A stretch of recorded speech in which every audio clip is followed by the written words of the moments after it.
Welcome to ఎంటెక్ Ravi Telugu YouTube channel. ఈరోజు మన యూట్యూబ్ ఛానల్లో ప్రీవియస్ క్లాసుల్లో ఆపరేటర్స్ అంటే ఏంటి, అర్థమెటిక్ ఆపరేటర్, అదేవిధంగా అసైన్మెంట్ ఆపరేటర్స్ గురించి తెలుసుకుందాం. ఈరోజు కంపారిజన్ ఆపరేటర్, ఏదైనా రెండు వాల్యూస్ని కంపేర్ ఎలా చేస్తారో దాని రిజల్ట్ ఎలా వస్తుంది అనేది చూద్దాం. సో సి ప్రోగ్రామింగ్ లాంగ్వేజ్లో ఈరోజు మనం చెప్పబోయే టాపిక్ ఏంటంటే comparison operators. Comparison operator means to compare the values or to relation the values. The comparison operators are used to compare two values or variables. ఏవైనా రెండు వాల్యూస్ లేదా వేరియబుల్స్ ని compare చేయడాన్ని కంపారిజన్ ఆపరేటర్స్ అంటారు. It return the value comparison either 1 or 0.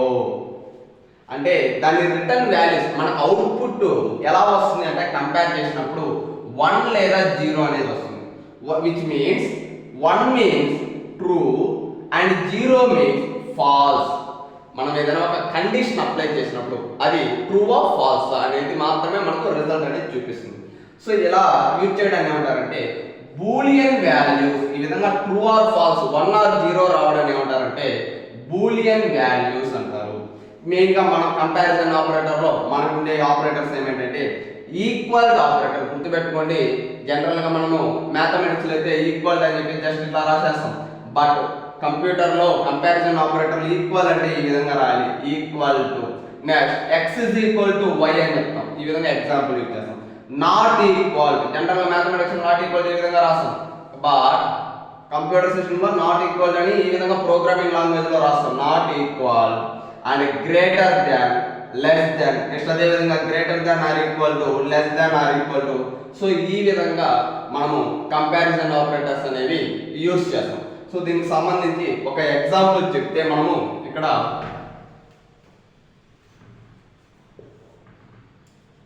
Hash include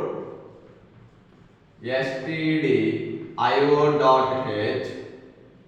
into main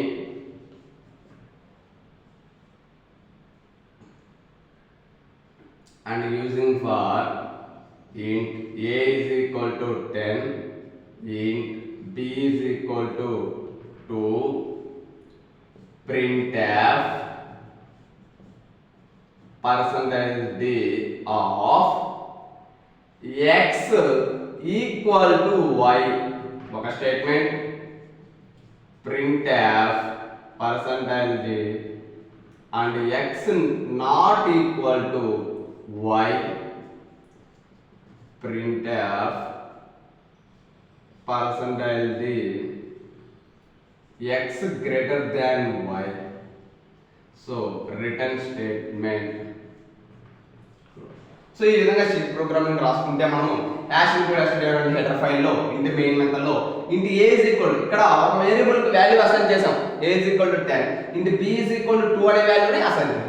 printf percent x equal to y అంటే మనమే చెప్తున్నాం x value అనేది y వాల్యూ ఈక్వల్ టు అని. సో ఇప్పుడు దీన్ని రన్ చేసినప్పుడు కంపేర్ చేసినప్పుడు ఏమవుతుంది, x is equal to 10 equal to 2 అనేది జరుగుతుందా? సో ఈ విధంగా జరగదు. So that means the output is ఏమొస్తుంది, it is false statement, like 0 గా వస్తుంది. అదేవిధంగా నాట్ ఈక్వల్, మనమే చెప్తున్నాం x వాల్యూ y వాల్యూ సమానం కాదు అని. సో ఇప్పుడు x నాట్ అంటే 10 నాట్ ఈజ్ ఈక్వల్ టు 2 అంటున్నాం. సో మనమే చెప్పాం స్టేట్మెంట్ అని, కరెక్టేనా? రెండు నాట్ ఈక్వల్ అయినా. సో ఇప్పుడు ఏమవుతుంది 1 or ట్రూ అనేది వస్తుంది. x గ్రేటర్ దాన్ y, ఇక్కడ x వాల్యూ అనేది గ్రేటర్ దాన్ y వాల్యూ కంటే పెద్దది. సో ఇప్పుడు x వాల్యూ ఎంత, ఐ మీన్ ఇక్కడ మనము x y అని ఇస్తే ఇక్కడ y వాల్యూ ఎంత 2. సో ఇప్పుడు x వాల్యూ ఎంత 10. సో ఇప్పుడు 10 అనేది y వాల్యూ కంటే పెద్దది అంటున్నాం. సో 2 కంటే పెద్దది, 10 అనేది పెద్దదనే వాల్యూ. సో ఈ విధంగా 1 అని వస్తుంది, అంటే like nothing but true. So ఈ విధంగా యూజ్ చేసుకోవడానికి మనకు కంపారిజన్ ఆపరేటర్స్ అనేవి యూజ్ చేస్తారు. కంపారిజన్ ఆపరేటర్ ఇంకోటి ఏంటంటే రిలేషనల్ ఆపరేటర్స్ కూడా అంటారు. సో దీనికి సంబంధించిన నోట్స్ మొత్తము మన యూట్యూబ్ ఛానల్ డిస్క్రిప్షన్లో ఇవ్వడం జరిగింది. సో ఒకసారి మీరు ఆ నోట్స్ని కూడా చెక్ చేయొచ్చు. ప్రతిదీ కూడా పాయింట్ టు పాయింట్ వస్తుంది. ఇంకేదైనా మీకు డౌట్స్ ఉంటే కామెంట్ సెక్షన్లో కామెంట్ చేస్తే దానికి సంబంధించి మళ్ళీ వెంటనే వీడియో చేయడం జరుగుతుంది. Thank you. Please subscribe to ఎంటెక్ రవి తెలుగు యూట్యూబ్ ఛానల్.